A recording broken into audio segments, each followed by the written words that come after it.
Meet Han Seojin, a regular guy who one day wakes up inside the RNG game Pick Me Up as Hanya Slot, a low-level hero forced to fight for his life for the sake of his master's entertainment. When he winds up in the lobby, Han is grouped with 11 strangers, all of whom have no recollection of how they've arrived or what they're doing here. A fairy named Yahello appears to warn them that the game master is about to open a space-time rift and that they should prepare to fight. Yahello introduces herself as the manager of Pick Me Up and tells the frightened strangers to stay in line if they don't want to get hurt. When she refuses to answer any further questions, a mercenary named Mormont gets so angry that he draws his sword, accusing her of kidnapping them.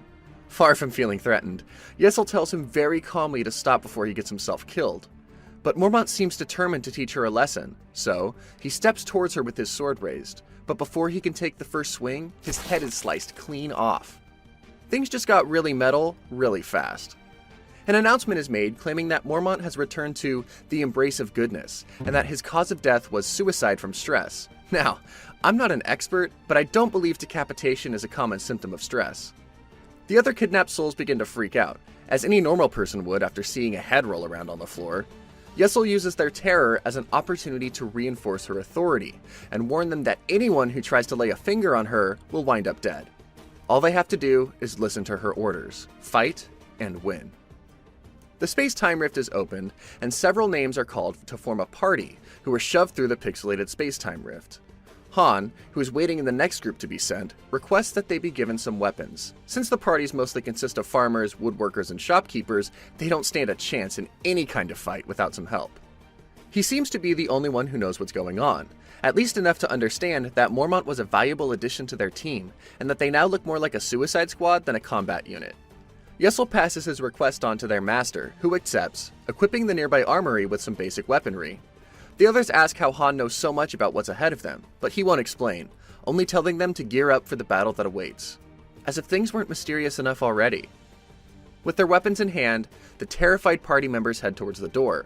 Han and another woman named Jenna hang back, but their conversation is interrupted by several updates announcing the death of their fellow competitors.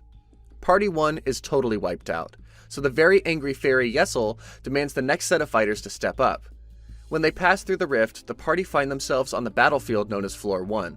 Level 3 goblins are storming towards them, which scares 3 of their members so much that they take off running almost immediately. Left to fend for themselves, Han and Jenna work as a team, fighting for their lives with weapons they've never used against monsters that seem far too advanced for them. In a flashback, it's revealed that Hanya Slot, real name Seojin, used to play Pick Me Up himself and was actually something of a god. At one time, he was the 5th best player in the world, under the pseudonym Loki.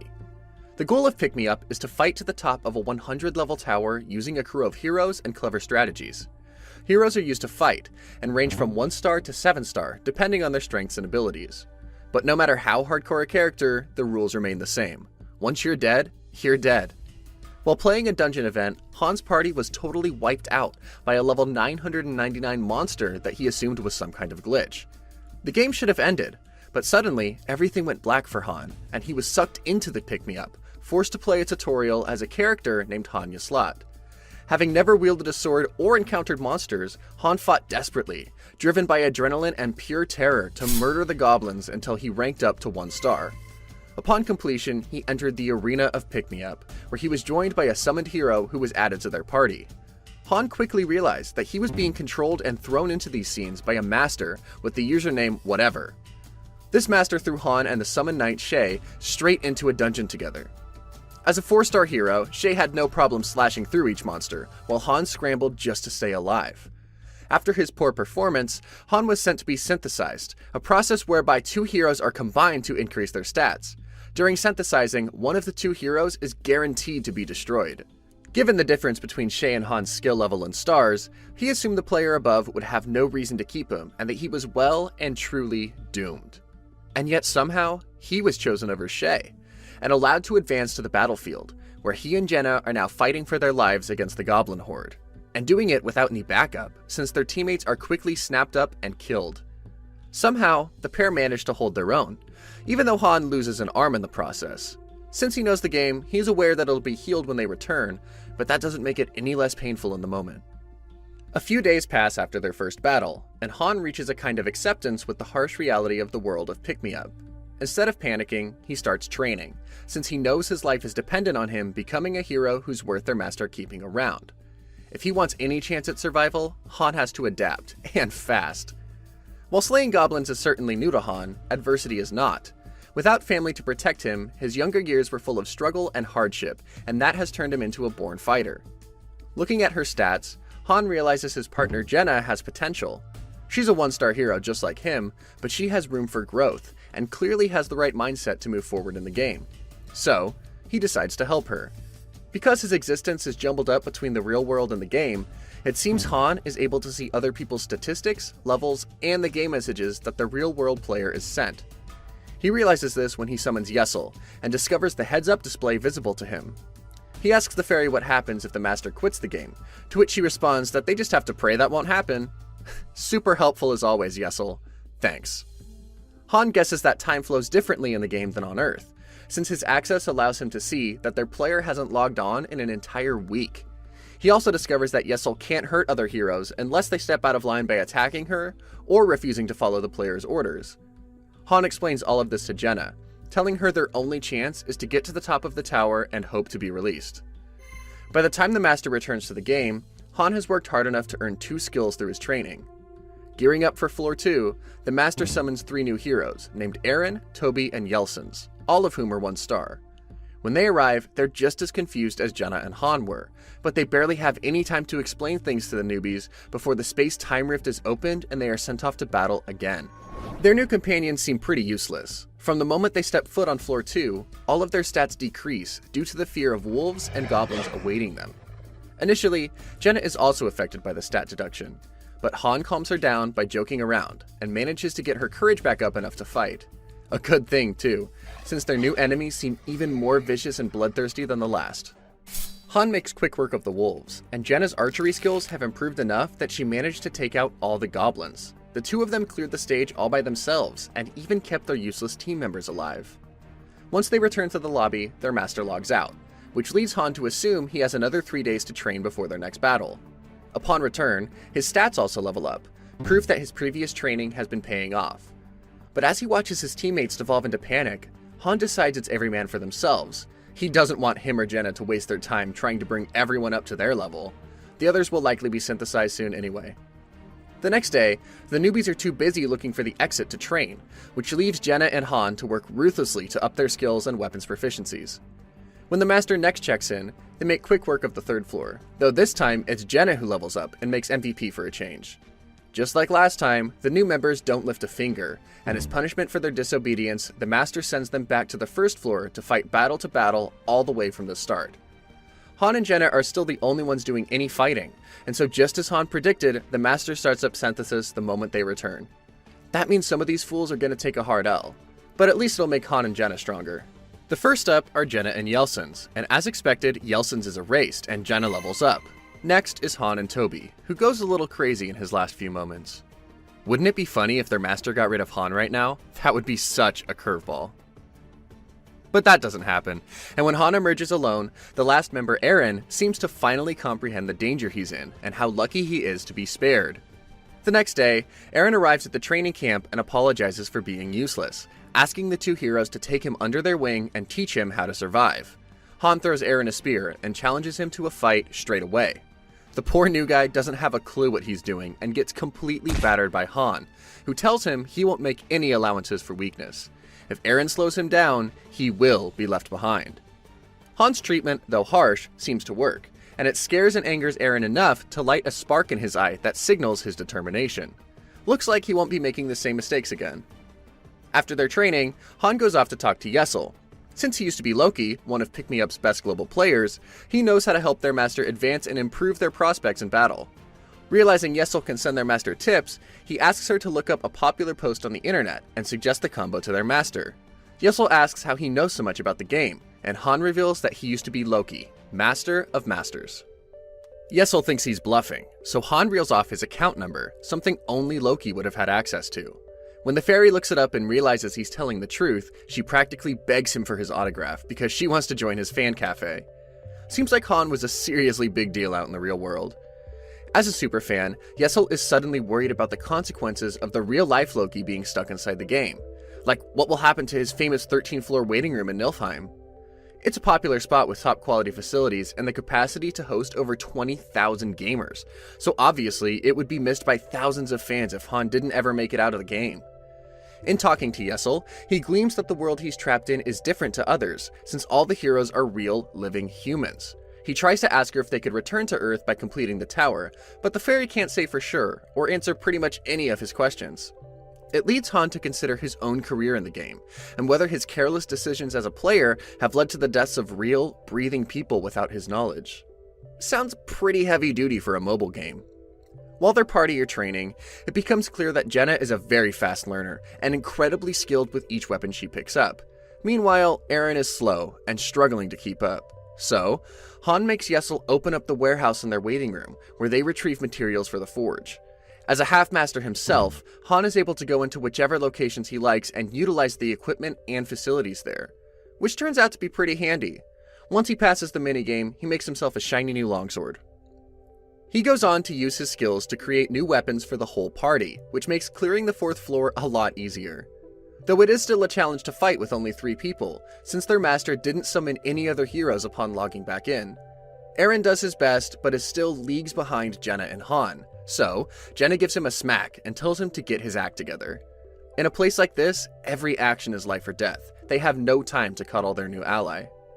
Their harsh treatment pays off, as Eren levels up and is put under the favorites category by their master for his performance. It seems like Han's leadership has raised up those around him, despite his resistance to helping the weak. Jenna refers to herself and Eren as his underlings, which reminds him of the submasters in charge of Nilfheim. Cyrus and Yrnet were his 2 right hands, and though he thought of them as AI while he was a player, being trapped inside Pick-Me-Up has forced him to consider the possibility that they are people, capable of thinking and feeling for themselves.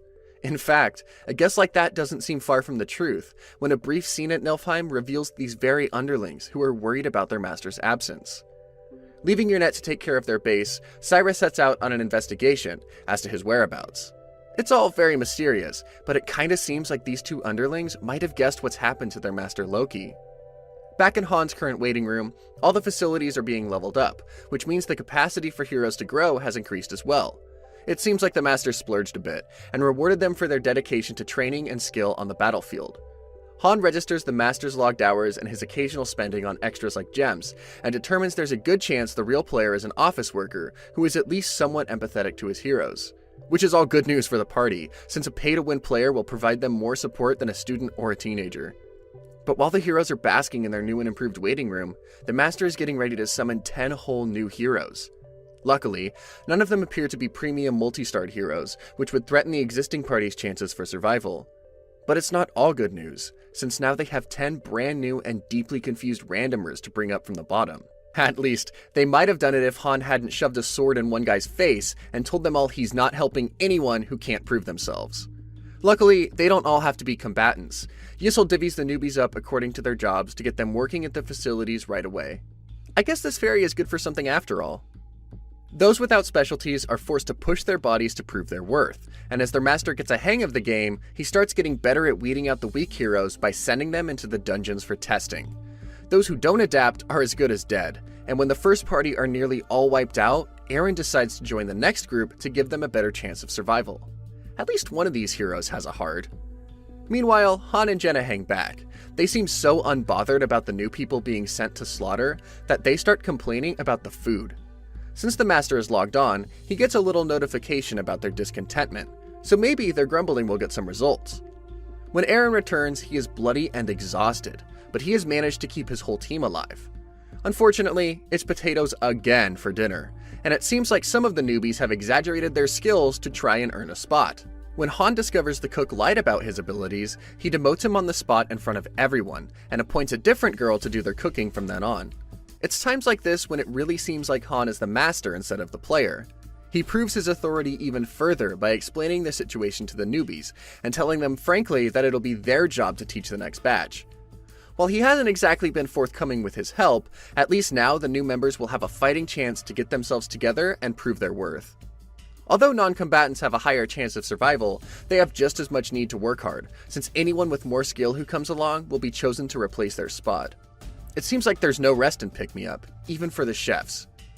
The next day, they only get 3 boys for training, while the rest are probably still trying to find an escape or places to hide. The 3 kids work hard, but progress slowly, as does Eren. Although he works the hardest and trains the longest, he doesn't seem to be as useful in the ring. Although he does help by taking on the introduction of the new members who arrive in the next few days. Under his supervision, only 1 person died in the weeding, and as their population grows, Han begins to worry about who will form the first party for the 5th floor. As it turns out, every 5th floor is like its own mini boss level. It gets so intense that even Han is worried he might not survive. And that's only floor 5! It seems the danger facing them will only increase the further these guys head up the tower. Things are only just getting started for Han and the heroes of Pick Me Up. The heroes take floor 4 as an opportunity to utilize their new skills and strategies. For once, Han steps back to allow the newbies a chance to fight in formation.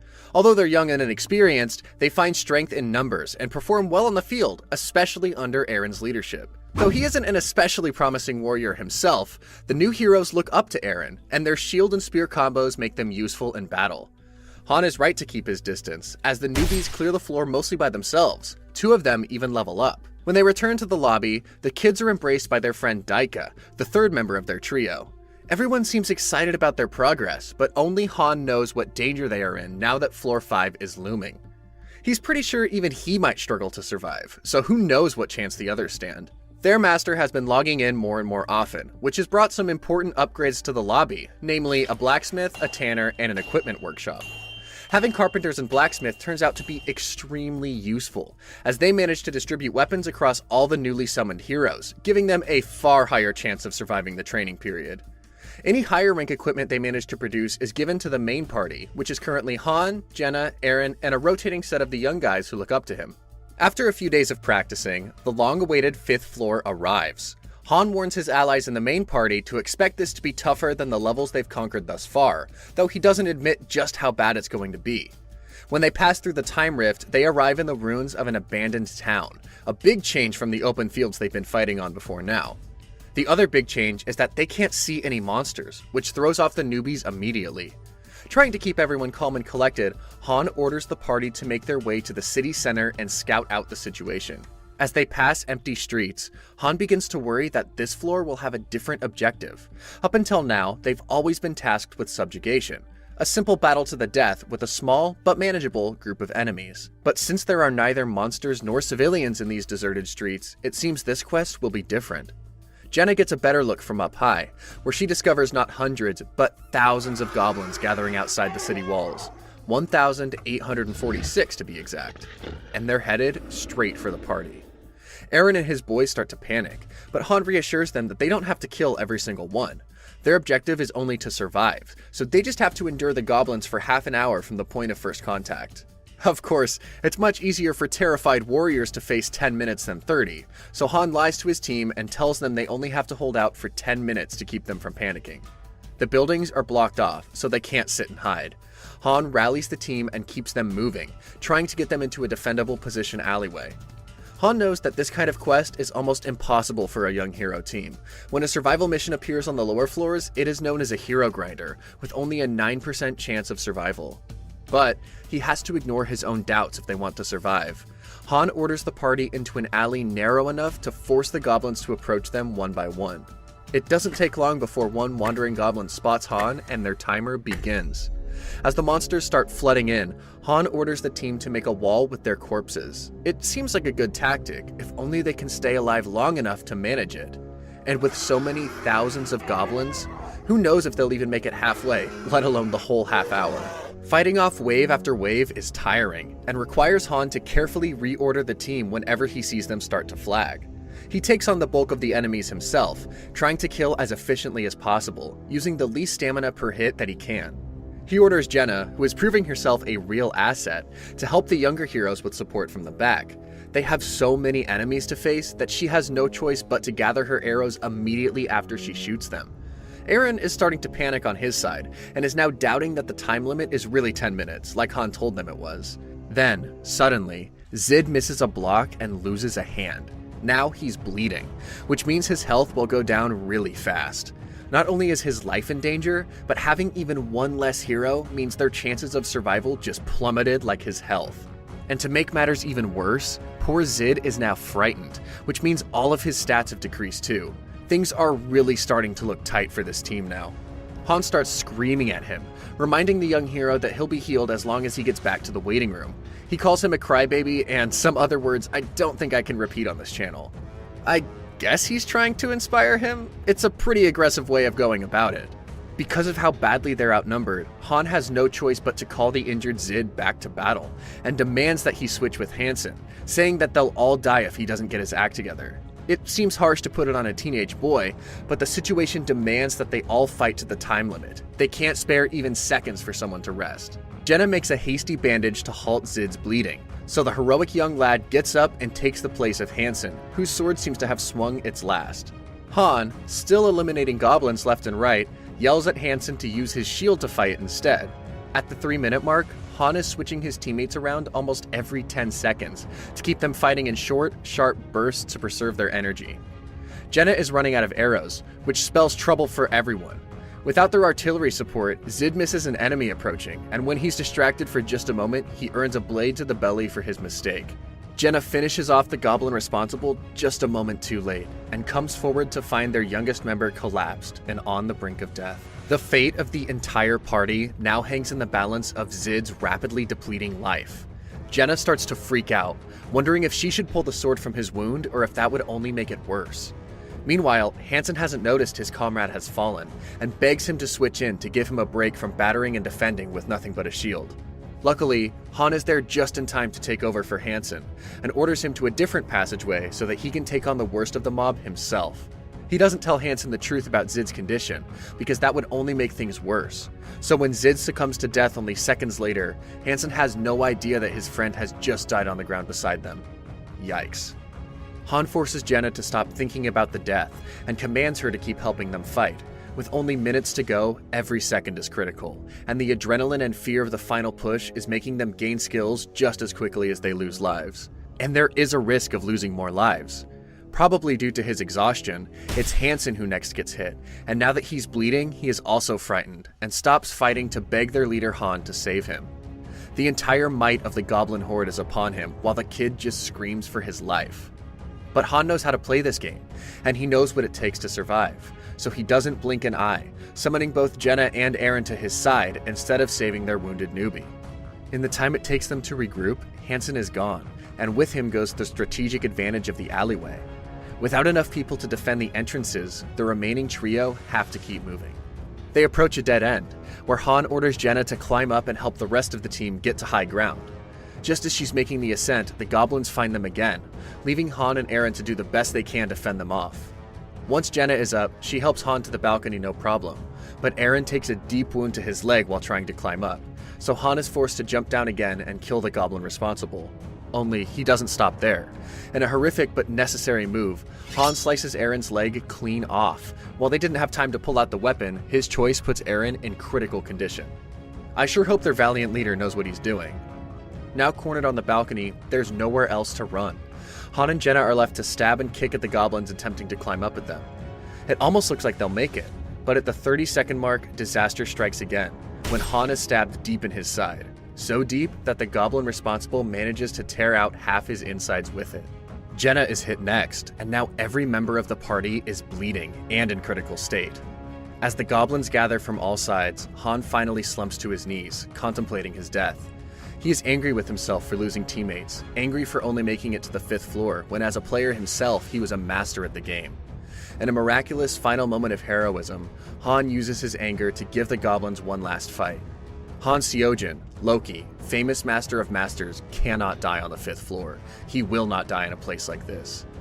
Overcome with rage, Han picks up the Berserk skill while he is slicing through goblins left and right, making a bloody mess on the battlefield until the moment his sword breaks. But even that won't stop him, not in Berserk mode.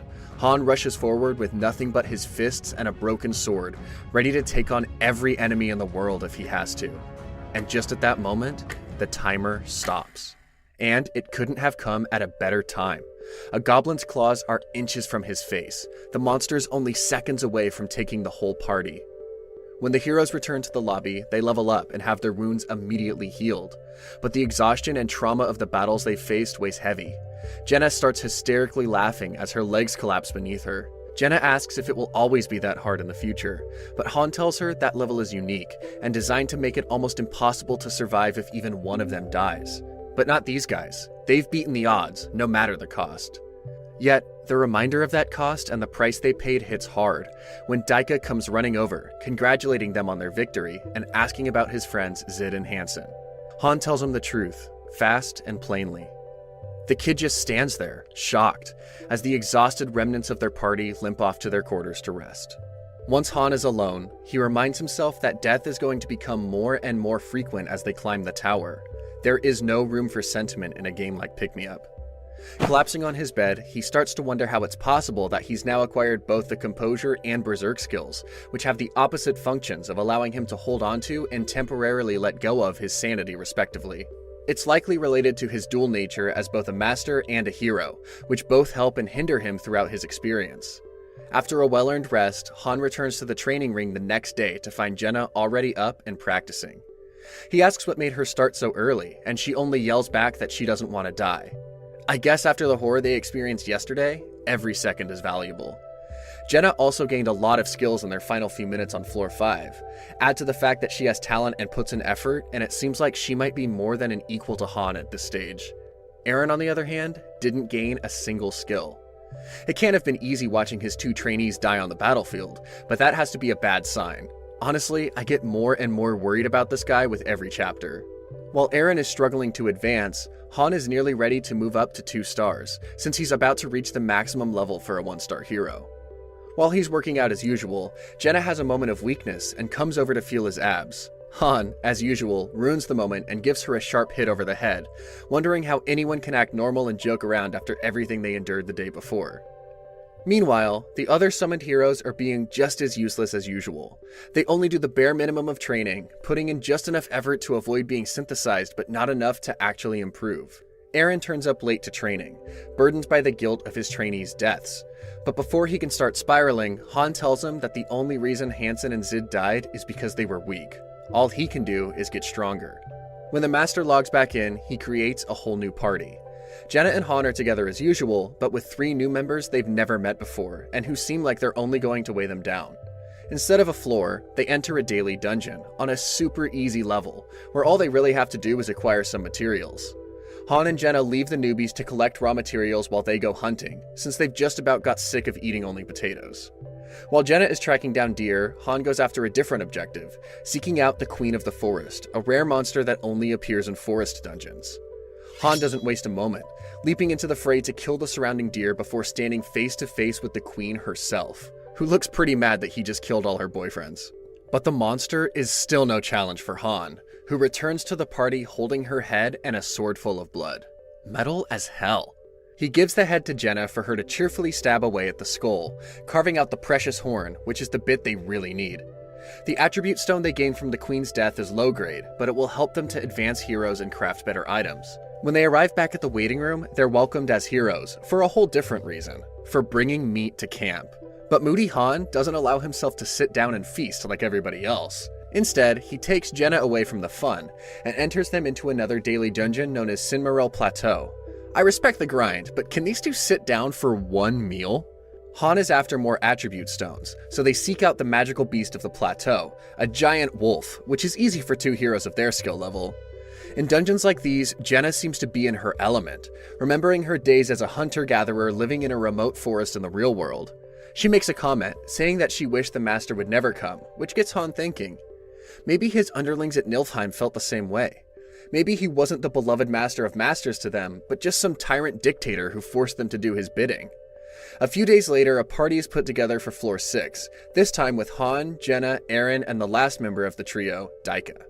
The universe seems to be cutting them some slack, as after the horror of floor 5, floor 6 is an exploration quest, which means they need to sneak their way through and pick their enemies off without alerting a horde.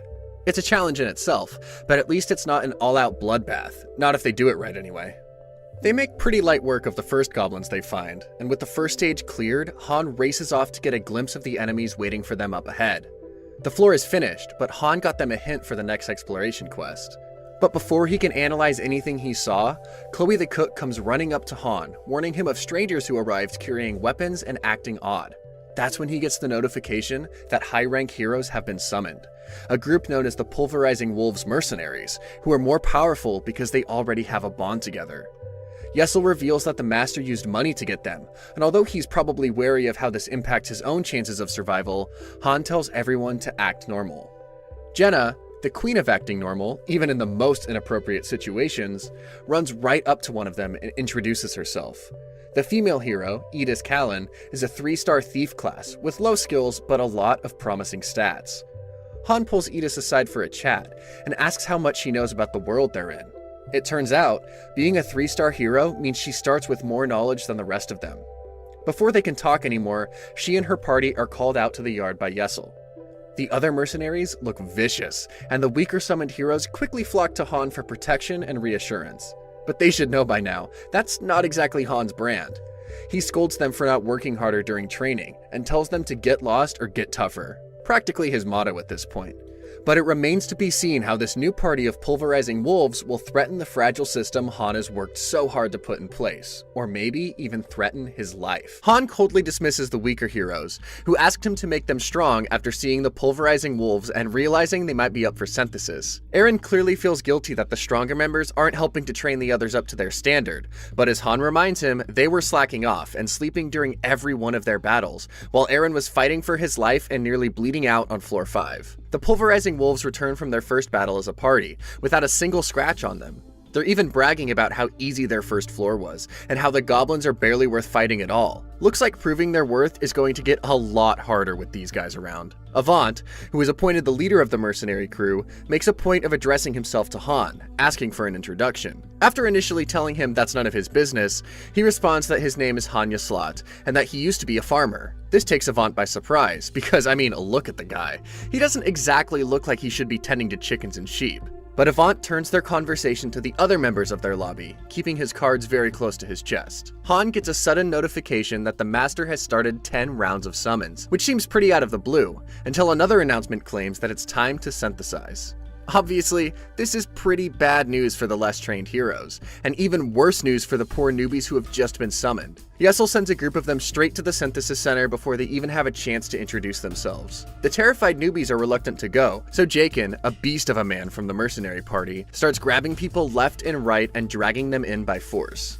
It's pretty heartless, considering he's basically dragging them to their deaths, and the whole scene makes Jenna really angry. In her mind, the new heroes should at least be given a chance to show their worth before they're sacrificed. Although he doesn't say anything, Han seems to agree. From his time as the great player Loki, he knows that using 1-star heroes for synthesis without testing them for talent first is just plain wasteful. The pulverizing wolves, on the other hand, don't care one bit who is sacrificed for their strength. Deciding to step in, Han tells Yahello to send their master a tip to test new heroes before he sacrifices them. Jaken overhears his meddling and yells at Han, asking him who he thinks he is to stand in the way of 3-star heroes. Han snidely answers that he's only offering advice, which makes the giant so mad that he takes a swing. Luckily, Jenna is at the ready and fires an arrow that barely misses Jaken's head. She warns him that she missed on purpose, and next time he won't be so lucky. But such an obvious display of aggression doesn't go unnoticed by the arrogant team leader Avant, who challenges Han to put him back in his place.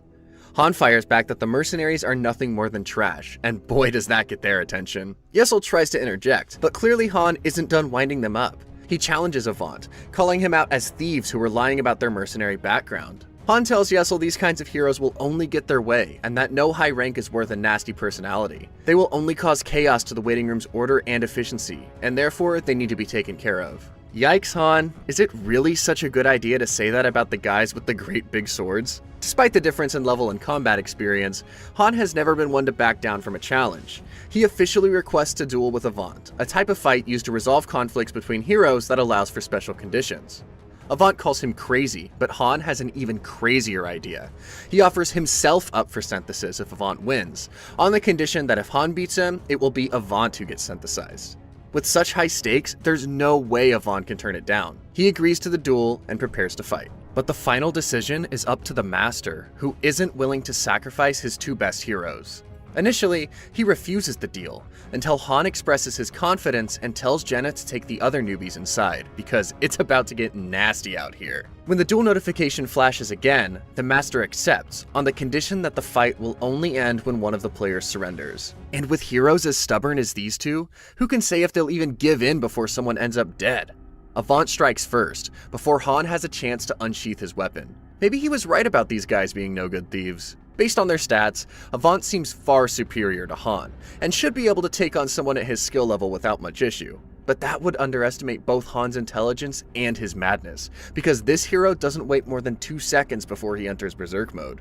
Utilizing his special abilities allows him to react with more strength, speed, and skill than usual, while costing him a lot of intelligence points for a short period of time. He dodges Avant's oncoming strike, and suddenly grabs a hold of his wrist and his head, using all of his force to slam him into the ground. Oh boy, this guy did not know who he was messing with. Once Avant is on the ground, Han draws his sword, stabbing it straight through his shoulder with the raw force of his Berserker rage. Avant screams, clearly in agony, so when Han demands he admit his surrender, it doesn't take long for him to make up his mind. He tries to speak through the pain, but Han stabs him deeper, cutting him off on purpose. One of the mercenaries steps in and tells Han to let their leader go, but the duel will only end when the loser admits his defeat. Han tries to play innocent and says only Avant can end the battle. The team leader tries to surrender again, but in a vicious move, Han covers his mouth and calls Avant his prey, telling his teammates to get lost and antagonizing them. Keeping a tight grip on their leader, Han takes the opportunity to persuade Edith, the only member who doesn't seem like a nasty thief, to leave the mercenary troop and join his party. Jaken starts screaming, warning her not to become a traitor unless she's willing to pay the price. All the while, Avant is desperately reaching for his sword and is only inches away when Han takes his head and slams it even further into the ground to shut him up. This guy sure is eating a lot of concrete today. Seeing his strength, Edith switches sides, moving to stand beside Han and thoroughly angering her old teammates. That means Han has accomplished one of his objectives, but he's not done yet.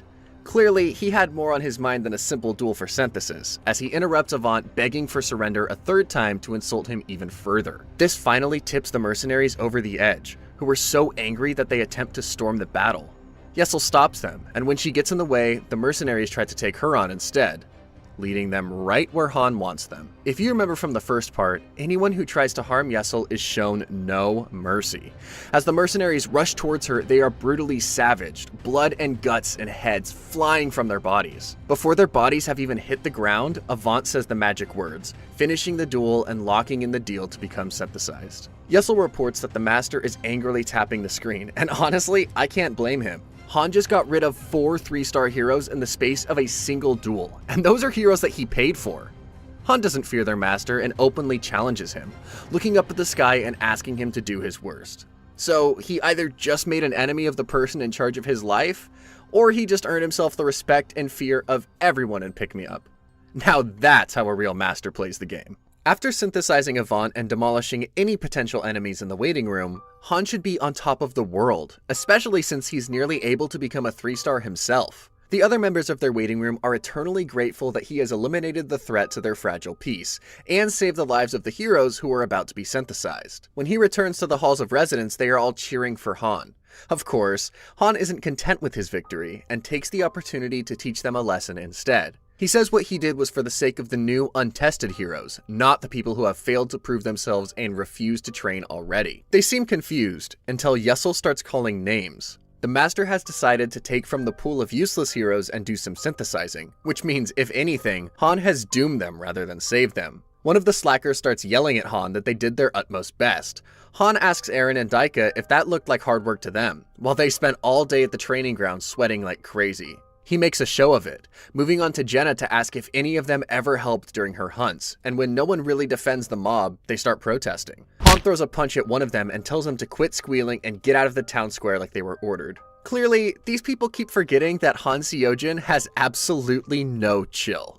The townspeople beg Yahello to persuade the Master and spare their lives, but the decision is already made. As Han notes, Edith is the last remaining 3-star hero, and she has pretty low levels, which means she's the perfect candidate for some serious synthesizing. She emerges from the chamber, leveled up with all new skills and abilities, so Han decides to make an example to everyone watching. He tells the new arrivals that there is no room in this waiting room to piggyback off others, No one will be there to protect them if they don't work hard to prove themselves. The summoned heroes are understandably terrified after hearing this, so Han affords them a little mercy and asks their existing tradesmen to take anyone with skill on board to teach them crafts, things like cooking, carpentry, and blacksmithing. Jenna remarks that he's been far kinder than usual to offer alternative routes to survival, but Han has lots of motives for trying to keep the newbies around. The 10th floor is approaching, which is when a second party of fighters will start becoming necessary.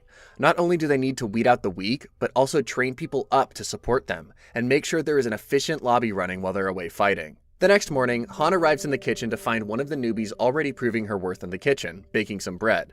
Snatching up a roll, Han seeks out Edith and invites her to the training grounds to come and spar with Jenna, giving them both an opportunity to work on their dagger skills. Despite the fact that her main weapon is the bow, Jenna manages to hold her own against the 3-star hero, and even gets Edith on the ground.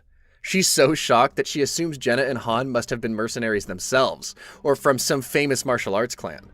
She struggles to imagine that all of their skill could simply have come from hard work and training.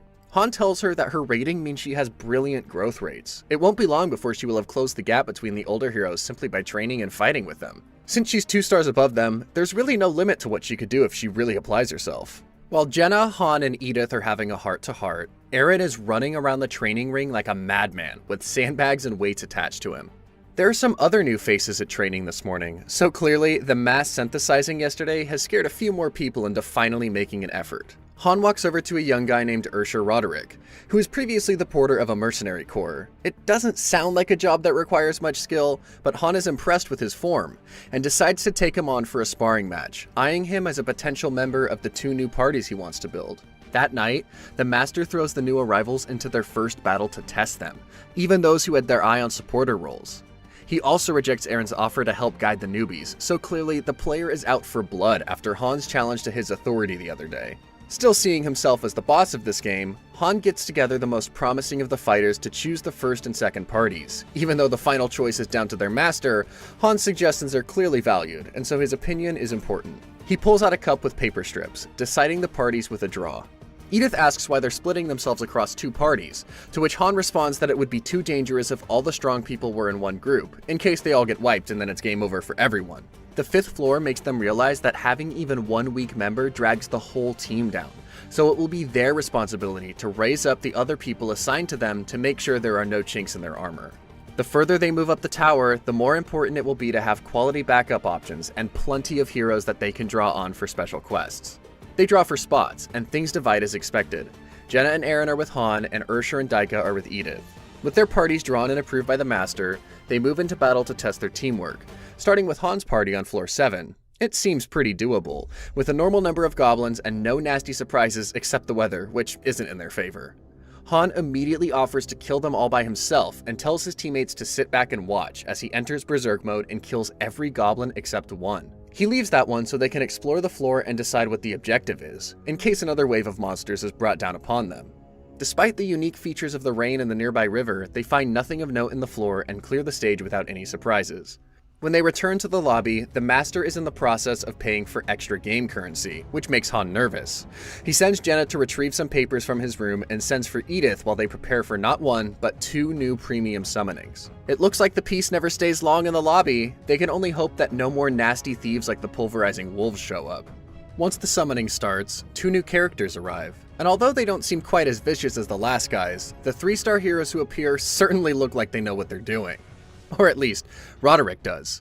It turns out Yahello is a noblewoman, who has probably never held a sword in her life, and immediately trips on her cloak in front of Han, which makes her too embarrassed to get up. It looks like she won't be too much of a threat to their survival at least. Roderick was a guard in a big city, and has a certain level of base knowledge about the game already. He doesn't seem to have any special characteristics, except for a strong sense of duty that he doesn't quite understand yet. Edith and Han barely give the newbies a chance to sit down before they draw slots, but when Jenna trips while carrying them over, she gives away which strip is which.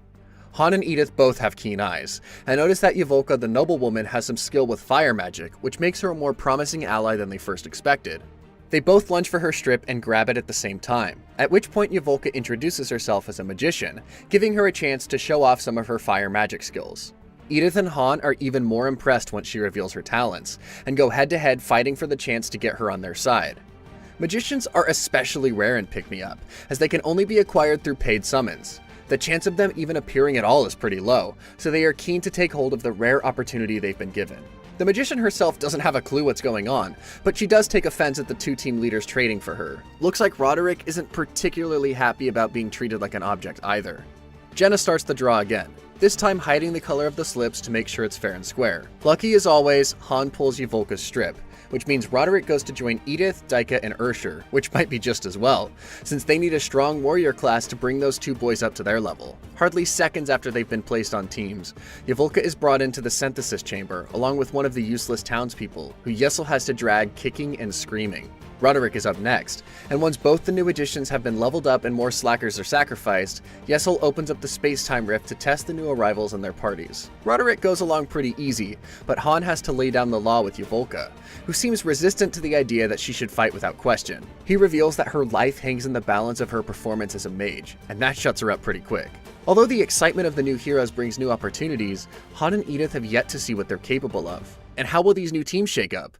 Hoping to test their new members and build their bond, Han and Edith are taking their party up the tower for their first fight. At first, Yahello seems like a huge asset, but she's very resistant to the idea of battling for survival. Han explains coldly that if she refuses to fight, Yahello will end up like all those poor souls who she just consumed in synthesis. He asks what magic she has access to besides her fire casting. Having been a player of the game himself, he's hoping to make use of some support-type magic, like teleportation, or anything that can help the team build more strategies. But fancy Yahello turns her nose up at the idea of support magic, and says she's far too talented to be bothering with stuff like that, which basically means she can't do it. Despite her limited arsenal, Yahello assures her new team leader that her fire magic is worth it, and says when he sees what she can do, Han will be so surprised he'll fall over. Her arrogance means she'll have a lot to prove on the battlefield, but Han isn't convinced. He knows from experience that a defense system is more versatile than an attack system, so he'd rather have a well-rounded mage than a snobby one-trick pony like Yahello. But a mage is a mage, so she's better than nothing. He asks if she has any experience fighting monsters, and Yahello is once again arrogant when she answers that she has plenty. She even earned the nickname of Revel's Witch, whatever that means. While they're assessing her strengths, Edith's party returns from their test run without a scratch. Han assumes they entered a lower-tiered floor, and judging from Edith's smile, Roderick has proved himself stronger than anyone expected. So now it's their turn. Party 1 approaches the rift, expecting to be sent somewhere around the 4th floor, as the next floor is probably locked. At least, that's what Han thinks. Assuming an easy fight, he tells Aaron and Jenna to stand down once they're inside, making Yahello take over to show them what she can do. If it is the 4th floor, it should be no trouble for a 3-star mage. All her swagger disappears then. Yahello seems very hesitant at the idea of taking all the enemies on herself, insisting that she's special and shouldn't fight alone. Lucky for her, Han's plan falls apart when the next floor unlocks and the master sends them to the 8th floor. On a level this high, there is no room for error. Everyone will need to be on their guard, which Aaron and Jenna recognize immediately, while Yahello wonders what made them all so tense. She'll find out soon enough. Clearly, the master is testing them. Either that, or he's punishing Han for his behavior with the pulverizing wolves that cost him all those precious 3-star heroes. Either way, it doesn't matter now. They have no time to stand and discuss strategy once the first arrows come flying towards them. Jenna and Aaron's reaction speed is fast enough to keep them safe, but Yahello just stands there while an arrow comes speeding towards her. She probably would have been a goner if Han hadn't run over and shoved her head in the ground. He knows what they're facing before the notification pops up, almost 30 goblin raiders, at a high enough level to coordinate their attacks atop the terrifying mutant wolves they're riding. Jenna provides cover with her arrows, while Aaron is sent to cover their flank. These three have plenty of practice fighting together, so even though the terrain and their enemies are unprecedented, they can probably just about take them. Or they might have, if they didn't have a brand new member to coordinate with. Han tries to give Yahello some directions, but the goblins are approaching faster than he can comprehend. In seconds, they're upon him, riding in from all directions and barely giving him enough time to turn and avoid being sliced in half. He disembowels the goblin on top of him with one clean move, but immediately more appear. The goblins swipe at their swords while the wolves launch themselves upon his shield, requiring every bit of his strength to keep from being devoured.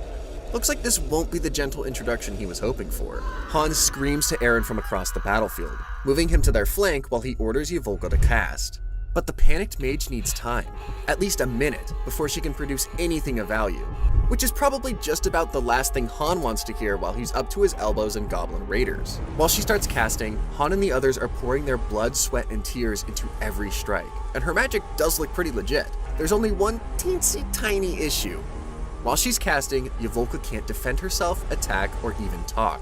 She goes into this trance-like state, which makes her incredibly vulnerable to enemies. Spying a chink in their armor, the goblins coordinate their attack to the mage while her teammates scream at Yahello to move to cover. After realizing that she can't cast a barrier, let alone use mobile casting, Han must be regretting how hard he fought to have her on his team. He's doing his best to keep the goblins at bay, even as they ram him with armored wolves and spears.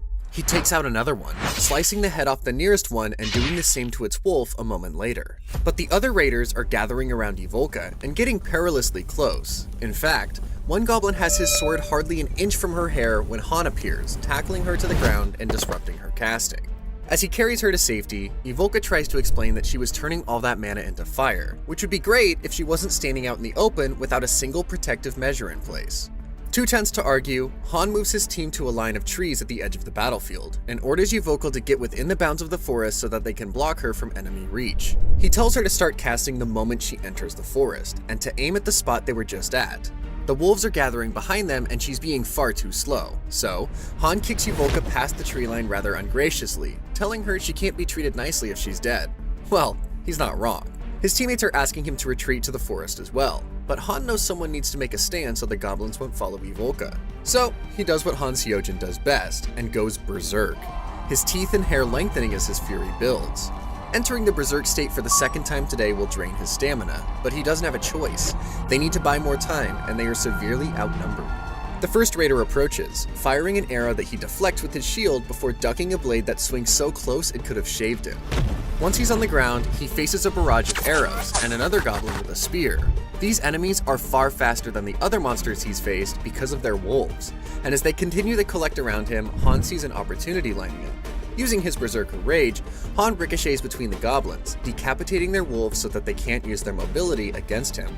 The tactic pays off, until another wolf appears out of nowhere and slams into him from behind, shooting his health into the red and crushing him beneath its claws. The injury releases him from the berserk state, but as the goblin above him raises his spear, it looks like Han's going to lose more than just adrenaline. Staring death in the face, he avoids catastrophe by inches as he dodges the spear and shoves his sword up through the mouth of the beast, out the other side, and into the goblin. Wow. Hardcore. Eren sees the injury and tries to rush in, but Han orders him to stay put. He's got the attention of the raiders now, and is hoping to group them together to make it easier for Yahello to target them. And it's perfect timing. Jenna calls to warn him that her casting is complete, which means he needs to move fast, or else end up in her blast radius. Han is soaring through the air, trying to launch himself to safety with the last of his energy, when Yahello returns from her trance with one word: ignite. In an instant, a torrent of flames appears before her, an inferno that she sends barreling at the goblin raiders, obliterating them moments before they reach Han. Her leader is impressed with her firepower. It seems Yahello was worth the time she took to charge up. Her teammates think so too. Jenna has never seen magic before, and is both awestruck and terrified of Yahello's capabilities. But the blast didn't catch them all. Han orders Eren and Jenna to assist Yahello while he finishes them off. With his stamina back and health depleted, it's going to be a slog to the end, even with the mage at his back. So Han switches tactics, deciding to make use of his skill instead of relying on strength. Using his momentum to catch multiple goblins in one strike, Han whittles down the remaining raiders with support from Jenna, who is firing from the sidelines, and Eren, who arrives to take down the wolves. Despite being pretty mediocre to begin with, Eren has definitely improved enough to earn his spot in the party. Although they're working more seamlessly than ever before, the legion of enemies never seems to end, and the party are forced to switch tactics in order to conserve their energy. Jenna even switches out her daggers. Through all this blood and gore, Yahello is still casting. While she's undoubtedly powerful, she is also a huge nuisance to protect, and requires the constant attention of Jenna, who is protecting her from oncoming enemies with her bow. When she returns to the mage's side, Jenna tries to wake her up and move her to safety, but Yahello is unreachable. Her spell hasn't finished, and as a storm of fire starts to twirl, Jenna realizes the rest of their team are in danger out on the battlefield. She screams at Eren and Han to run away, just as Yahello's eyes open and she unleashes literal hell upon the battlefield. The equivalent of a nuclear strike lands in the center of the goblins, blowing them to pieces and tearing up the ground beneath Han and Eren, who barely make it out of the blast radius in time as the force of the inferno demolishes everything in its path, even reaching the forest. As Han looks around at the smoke and embers, he discovers that somehow a few raiders have survived, like cockroaches in an apocalypse. But Yahello isn't done yet, and she has something special lined up just for them. Raising her arms to the sky, she summons enough flames to send a fire cyclone swirling up into the sky. It's a show of serious power, so serious that it nearly takes out her teammates. Poor Jenna is clinging on for dear life as fire, ash, and wind threaten to obliterate everything in their path. When the dust settles, Evoka looks out over the apocalypse she has created. For the first time in the entire series, Han is shocked. In the space where the raiders had been only moments before, there was nothing but a smoldering crater. I guess she was worth the effort after all. Unsurprisingly, Evoka is the MVP, and she also levels up for clearing the level pretty much entirely by herself. She's pretty pleased with herself too, reminding them that she said they'd all be blown away by how powerful she was. And she wasn't wrong. They were literally all blown off their feet, if not almost killed by her magic. She's in the middle of boasting about her abilities when Evoka gets a sudden and violent nosebleed and collapses on the floor. Jenna is worried, but Han explains that she used up her mana. Her expenditure is wildly inefficient, and she can't do anything while she's casting for a whole minute. Considering how stationary and vulnerable she is while using her abilities, Han is worried that they'll have to reorient their entire strategy around her, using her like a big, heavy tank, if tanks had no treads and no armor. While Jenna carries a slumped Evoka back to the lobby, Han considers the pros and cons of this team member, and decides her power is worth the effort. And besides, he's been meaning to move them away from the close mid-long-range combination they've been fighting in up until now. Their master must have been just as impressed, because the next time he logs in, the first thing he does is build a magician-exclusive facility, made up of 3 buildings, which form the Magic Hall. But while Evoka is being rewarded by their master, her team leader is putting her to work. The mage complains about being far too noble for basic stamina training, but Han is determined to make her less vulnerable on the field. And though he's being harsh, there's a method to his madness. Evoka needs to be able to dodge the same way as any warrior in battle, and should certainly be able to run when she needs to put some distance between her and her enemies. Forcing her to do sprints and putting her in a more practical training outfit irritates Evoka, especially as the robes she arrived in were a special magical item, which increased the potency of her flame magic. With his usual attitude, Han just tells her to quit whining and keep training. His allies don't realize it, but the 10th floor is coming up.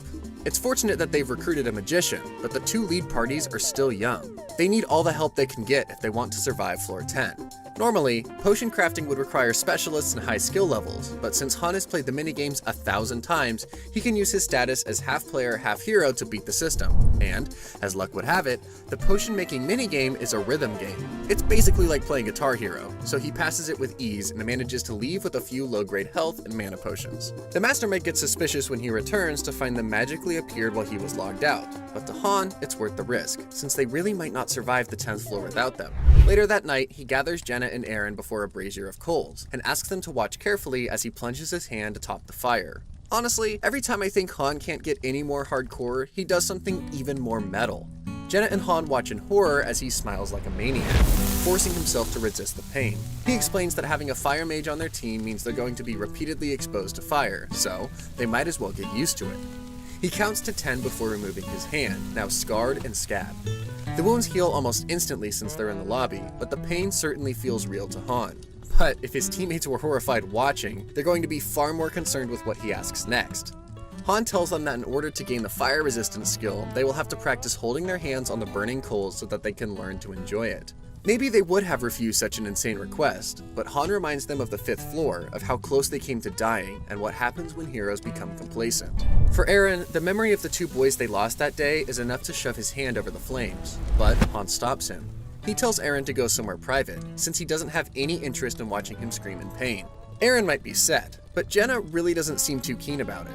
So Han grabs her hand and holds it over the brazier as she freaks out, telling Jenna it is vital to their survival that they learn to bear this pain if they don't want to be roasted alive before their enemies are. But he doesn't force Jenna to practice straight away. First, he gives Aaron another task, flipping a dagger through the air and stabbing it through his hand with a smile. How are these guys still following him? At this point, I'd have some serious worries about Han's mental state. Apparently, the point of this psychotic behavior is to build up a pain resistance, because I guess shoving your hand in the fire doesn't do that already? Han tells Aaron to find any method that works for him, but whatever it is, he needs to gain the skill one way or another. While health potions will be of use to them in the field, they're accompanied by intense pain. So, if they want to make any use of the potions, they need to be able to withstand real agony. Jenna is excused from the pain resistance training for the time being. Her other task is to practice switching between her bow and daggers as quickly as possible, so that she can move between long and close range whenever the situation requires. From now on, their usual formation of close, long, and mid-range has been officially disbanded. In the future, they'll use a triangle formation to make Yahello the core of the party. It's essentially a protect the princess strategy, a high-risk and high-reward layout that requires everyone around Yahello to be at their most versatile in order to properly protect her and get the most use out of their mage. When he returns to his own quarters, Han is already planning for the 10th floor. It will require the cooperation of the top 2 parties, but the difficulty and danger can't be compared to anything they've experienced up until now. The threat which awaits them is so daunting that Han practices through the night in his room, lighting his own brazier and shoving his hand in the coals over and over again through the night until eventually, in the small hours of the morning, he gains the fire resistance skill. Between his berserk states and self-immolation, Han Seojin is a certified madman.